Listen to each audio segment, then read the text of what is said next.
Coucou, c'est Créador, bienvenue pour cette nouvelle vidéo. On se retrouve pour un nouveau test produit Action. J'ai reçu cet après-midi de ma Poppy la fameuse glace Mediamat que je cherchais depuis un moment. Moi je ne l'ai pas trouvée, elle me l'a trouvée et elle me l'a envoyée. Un grand merci ma Poppy, ça me fait super plaisir. Alors, du coup, on va la tester. Qu'est-ce que c'est la glace Mediamat? C'est tout simplement un genre de tapis de découpe, mais en verre. C'est une plaque en verre. Avec cette plaque, vous allez pouvoir couper au cutter, utiliser votre pistolet à colle, faire des tamponnages, embosser, faire de la peinture et bien sûr du craft. On va donc tester toutes ces possibilités ensemble.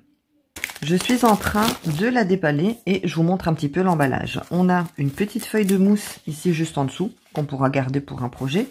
Et on peut voir quand on la déballe qu'on a en fait des coins, parce qu'elle est lourde. On a ici des coins en plastique et juste ici on a des 3, 6, 9, on en a 9, je sais plus comment ça s'appelle, des antidérapants. Donc quand vous posez votre plaque et que vous venez travailler dessus, eh bien votre plaque ne va pas bouger vu qu'elle sera fixée ici par 9 antidérapants. Il y en a 3 en haut, 3 en bas et 3 au milieu. J'ai installé ma plaque en verre sur mon plan de travail et je vais tout de suite tester donc les antidérapants. Si je bouge ma plaque, je vois qu'elle reste bien en place, donc elle ne risque pas de bouger pendant que je vais travailler. Cette plaque en verre mesure 5 cm d'épaisseur. Je ne sais pas si je vais pouvoir vous le montrer. Voilà, on a 5 cm d'épaisseur et elle mesure dans sa totalité 42 cm de long pour 32 cm de haut. Vous pouvez voir que sur la plaque, on a un carré avec différentes mesures. Les mesures qui sont tout autour du carré en haut et sur les côtés, donc de 1 à 10, sont les mesures en inch. Ensuite, juste ici sur le côté, vous avez les mesures en centimètres et également ici en haut. Donc ça, tout le tour donc de votre carré. Et le carré fait 28 cm par 28. Ça, c'est top. Vous pouvez travailler autant les mesures en inch que les mesures en centimètres. Ici, vous avez des gabarits. Si par exemple, vous faites du scrap et que vous avez envie de faire une carte, eh bien c'est top. Vous avez directement la mesure donc sur votre plaque. Vous allez avoir un format A6, un format A5, un format A8 et un format A7. Comme je vous ai dit tout à l'heure pour le déballage, on a sur les côtés donc des coins en plastique. Et je pense qu'on peut les enlever. Je vais tester. Ouais. On peut enlever les 4 coins. Donc, on les nettoie et après, hop, on peut les remettre. C'est vrai que si on utilise de la peinture et que ça coule, vaut mieux que ce soit démontable pour être vraiment correctement bien nettoyé. Alors maintenant, on va tester les 6 choses qu'on peut faire donc avec notre plaque en verre. La première chose que je vais tester, eh bien, c'est l'utilisation du cutter. Alors pour ça, j'ai choisi une page de scrap, donc c'est une page 30-30. Et ici, on a des étiquettes. Je vais donc les découper, non pas avec ma paire de ciseaux, mais avec mon cutter pour voir si effectivement elles résistent aux coups de lame.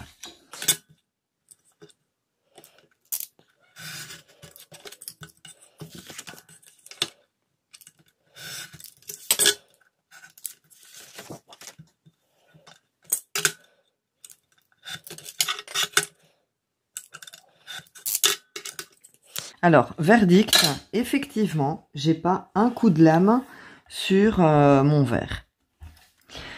Donc, cette plaque de chez Action résiste bien au coup de cutter. Alors, je vais essayer de vous rapprocher un maximum pour vraiment vous montrer que je n'ai aucun coup de cutter. Donc, je suis venue couper donc à ce niveau-ci et j'ai vraiment rien de chez rien. Si je fais ça, c'est trop... quoique, c'est prêt. Donc voilà. Vous pouvez voir que là où j'ai coupé, je n'ai pas une trace. Je n'ai pas donc une trace de lame. Habituellement, quand j'utilise mon pistolet à colle, je mets toujours ce petit morceau de carton juste en dessous parce que le pistolet coule toujours un petit peu. Ça évite donc d'avoir la colle qui coule sur mon plan de travail. Donc ici, ce que je vais faire, c'est que je vais laisser chauffer mon pistolet à colle et qu'ensuite, je vais laisser tomber donc la colle sur la plaque en verre pour vérifier que, une fois qu'elle sera sèche, on puisse facilement l'enlever et que la plaque en verre n'en garde pas de traces. Maintenant que mon pistolet est chaud, je vais venir mettre donc de la colle chaude sur ma plaque en verre. Donc je vais simplement faire comme ça. Je vais laisser durcir et une fois que ce sera durci, on fera le test ensemble de retirer cette colle. Maintenant que ma colle a durci, eh bien, je vais venir l'enlever et franchement, ça va tout seul. Vous tirez dessus et vous avez la colle qui vient. Même s'il faut gratter un petit peu, hop, un petit coup de lavette. Et voilà, donc test numéro 2 réussi. Je vais maintenant passer au test du tamponnage et de l'ancrage. Il ne faisait pas écrit ancrage sur la boîte, mais pour moi c'est du tamponnage. J'ai choisi un tampon. Alors c'est un tampon, comment on dit? Ah, mince. Enfin bon, vous voyez bien ce que je veux dire.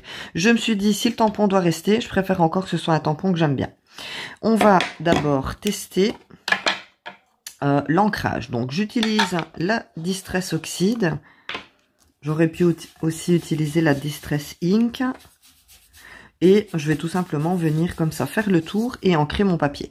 Quand on vient, ça c'est un papier justement que j'utilise quand je viens ancrer la création que je suis en train de faire. Comme ça, le surplus, eh bien, se retrouve sur le papier. Ici, le surplus se retrouve donc sur la plaque. Donc je vais laisser comme ça et je vais maintenant tester le tamponnage. Alors, je suis pas riche en encre. J'ai la Stazone, j'ai la Versafine, l'Archival. Et si je crois que j'en ai encore une autre. Oui. Et j'ai aussi la Versafine. Alors, je ne m'inquiète pas trop pour les encres qui sèchent lentement, comme par exemple la Versafine.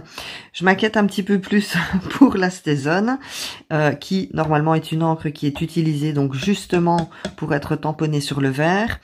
Et l'Archival, surtout celle-là, c'est une couleur qui marque assez, donc j'avais vraiment envie de tester. Alors, je vais d'abord faire un tamponnage avec l'encre Archival. Et je vais venir le tamponner d'abord sur mon papier. Alors on sent que c'est une surface qui est dure, mais le tamponnage se fait très bien. Ensuite, je vais venir retamponner mon tampon sur la plaque. Maintenant, je vais utiliser la Versafine, c'est les mêmes, non? Nocturne. Ouais, normalement c'est les mêmes, Versafine claire, mais je vais quand même tester. Donc, je reprends... Hop, mon tampon. Je fais un tamponnage sur mon papier et un tamponnage sur ma vitre. Maintenant, la Versafine Onyx Black. Je pense que c'est la même chose. Dites-moi un peu en commentaire si c'est la même chose ou si c'est différent. Je pense en fait que la Versafine, toute simple comme ça, a été remplacée par la Versafine Clear. Donc, un coup sur mon papier, un coup sur ma plaque. Maintenant, je vais tester avec la Stazone. Alors, si je fais ce test directement sur la plaque, il y en a certaines qui vont me dire « Oui, mais normalement, c'est pas fait pour tamponner directement sur la plaque. » Effectivement, c'est pas fait pour tamponner directement sur la plaque. Mais personnellement, moi, ça m'arrive de tamponner. J'ai pas envie que le tampon soit tamponné complètement comme ça, donc sur mon papier, mais juste à moitié. Alors, je dois toujours prendre une feuille pour que donc la partie de tamponnage que je ne veux pas sur ma création soit de surplus de côté. Donc ici, si je peux tamponner donc justement mes moitiés de tampons comme ça et après récupérer ma plaque en la nettoyant, c'est mieux, j'aurai plus besoin de papier test. Donc voilà, j'ai testé toutes les encres que j'avais et maintenant je vais passer au nettoyage. Alors pour le nettoyage, je vais pas aller chercher un grand produit. J'ai simplement ici des lingettes pour bébé qui sont sèches et un spray d'eau. Alors c'est sûr qu'à un moment donné, le petit nettoyage à l'eau, c'est top, mais il va falloir quand même savonner un petit peu forcément pour bien nettoyer ça. Donc je place de l'eau et si je vois que à l'eau, voilà, en même temps... Pour la Distress Oxide, c'est vrai qu'elle part facilement à l'eau.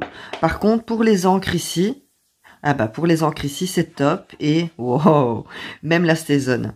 Donc, vous pouvez tamponner directement votre tampon sur votre plaque et il reste plus rien. Je vais mettre un petit coup de sec. Voilà, en fait, tout est parti. Donc, vous pouvez largement tamponner sur votre plaque, manquer votre tamponnage à moitié sur votre plaque, sans avoir peur que ça reste. Donc là, je trouve que c'est top. Je vous rapproche, comme ça vous allez bien voir de près par vous-même que je n'ai plus aucune trace de tampon. Donc, c'est validé pour le tamponnage. On va maintenant passer au test de l'embossage. Alors, pour celles qui connaissent la technique, ce sera du déjà vu, pardon. Et pour celles qui ne connaissent pas, eh bien, ce sera une découverte. Je vais embosser en utilisant une feuille de papier dessin avec un grammage de 200, si je me trompe pas. En tout cas, une feuille assez épaisse.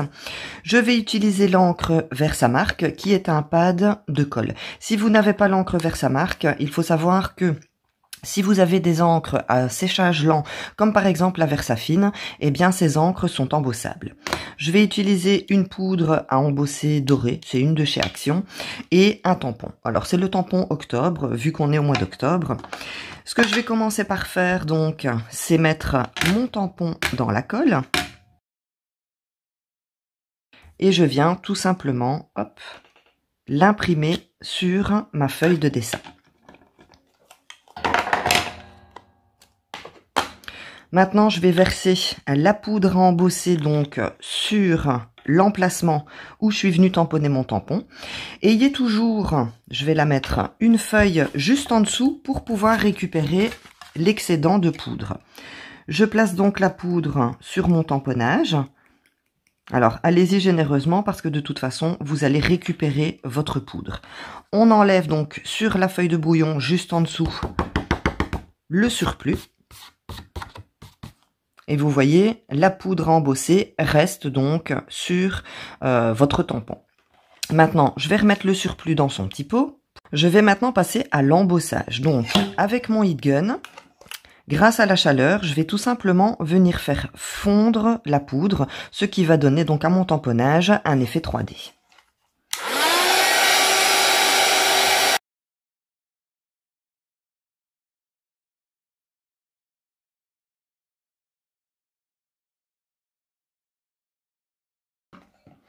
Voilà, j'ai maintenant mon tampon qui est embossé. Donc comme vous pouvez voir, j'ai un effet 3D. Ma plaque, je remarque juste en dessous, là où mon papier était placé, qu'il y a un petit peu d'humidité. Alors je ne sais pas si vous savez voir.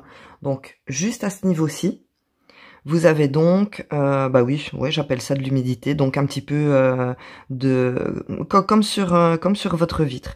Alors je vais frotter avec mon doigt. La plaque est un petit peu chaude, mais ça va. Pourtant, je suis restée longtemps au même endroit exprès. Et quand je viens passer avec mon doigt, j'ai cette humidité qui s'en va. Donc, pour moi, le test de l'embossage avec cette plaque en verre est réussi. On va maintenant tester tout ce qui est peinture et un petit peu cracra. Alors, je vais commencer par les aquarelles. Comme vous voyez ici, j'utilise des tubes d'aquarelle. Vous avez sur votre plaque un emplacement prévu donc spécialement pour vos aquarelles. Vous avez ici des petits carrés dans lesquels vous allez tout simplement venir placer vos couleurs comme si c'était une petite palette. Comme ça, on n'a pas besoin d'avoir un carton de brouillon ou une petite soutasse sur le côté. Vous pouvez placer les couleurs dont vous avez besoin dans ces petits carrés et en même temps faire vos mélanges. Je vais mettre ça sur le côté. Alors, je vais tout simplement mettre un petit spray d'eau et je vais faire mon mélange d'aquarelle. Donc ici, forcément, le jaune et le bleu, je vais obtenir du vert. J'ai donc comme ça mon vert sur ma palette que je vais pouvoir venir donc utiliser sur ma feuille. Alors là ici je vais pas le faire, c'était juste pour vous montrer que vous avez un emplacement donc pour venir mettre vos couleurs, que ce soit des aquarelles ou encore des peintures acryliques, et que vous pouvez venir donc faire votre mélange sans souci. Alors une fois que vous avez fini donc votre création aquarelle, ou vous savez que vous pouvez venir sécher au heat gun donc sur votre plaque. Et pour le nettoyage, bon ici c'est très simple, on sait toutes que l'aquarelle c'est quand même facile à nettoyer. Donc vous n'avez juste qu'à prendre une lingette quand vous avez terminé et venir frotter. Moi ici j'ai ma peinture qui est encore fraîche, donc elle est facile à partir, mais avec un petit spray d'eau, si les bords ont séché, ça part très facilement. Si par exemple vous avez besoin de travailler des aquarelles et qu'ensuite vous vous dites bah tiens j'aimerais bien travailler autre chose comme par exemple l'acrylique, vous avez donc ici l'emplacement pour placer vos aquarelles et vous avez encore un emplacement qui se trouve juste ici. Vous pouvez faire d'autres mélanges donc par exemple avec de la peinture acrylique. Ici je vais essayer des gelatos. C'est un colorant qui est diluable à l'eau. Donc ce que je vais faire, c'est que je vais mettre un petit peu de rouge sur ma plaque. Ça fait un petit peu un effet rouge à lèvres. Et je vais venir mettre un spray d'eau et le diluer. Et comme vous voyez, franchement, je vais essayer de vous rapprocher. Je vais la mettre par là. Voilà, le fait de mettre un petit coup d'eau, c'est super top parce que ça n'accroche pas. Les gélatos sont un petit peu, je vais pas dire gras, mais ça accroche un petit peu. Et là, je vois que sur le verre, bien franchement, c'est super top. Et là, encore une fois, vous pouvez donc travailler plusieurs matières grâce à l'espace que vous avez ici sur le côté de votre plaque, les petits carrés et cet emplacement-ci. Et vous avez donc bien sûr tout cet emplacement-là pour travailler votre projet sans forcément avoir besoin d'un petit sous-tasse ou d'un papier de brouillon sur le côté. Donc ça, je trouve vraiment ça top. Je vais maintenant utiliser les Distress Oxide en spray. Alors, à l'intérieur de ces contenants, vous avez des petites billes qui empêchent votre produit de venir se coller dans le fond. On ne secoue pas de haut en bas, mais de gauche à droite, comme les biberons, pour aider ces petites billes justement à diluer votre produit.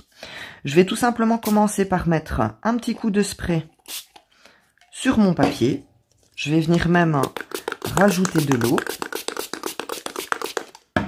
Je vais un peu bouger mon papier. Alors, ce que j'utilise comme base, c'est le papier aquarelle de chez Action. Moi, je trouve qu'il fonctionne bien. Alors, je vais faire exprès, donc, de faire couler de l'oxyde sur ma plaque. Voilà, je vais l'étaler un petit peu. Et maintenant, ce que je vais faire, eh bien, c'est que je vais venir sécher au heat gun. J'espère, enfin normalement c'est comme ça que ça fonctionne, en venant sécher mon papier, j'ai aussi du produit qui va sécher sur ma plaque. Je verrai comme ça au nettoyage si le produit séché sur le verre part aussi bien que s'il était frais. J'ai maintenant terminé de sécher ma feuille. Alors, forcément, le verre est un petit peu chaud, mais franchement, on met sa main. On sent qu'il y a une petite chaleur, mais ça va, c'est pas une surchauffe.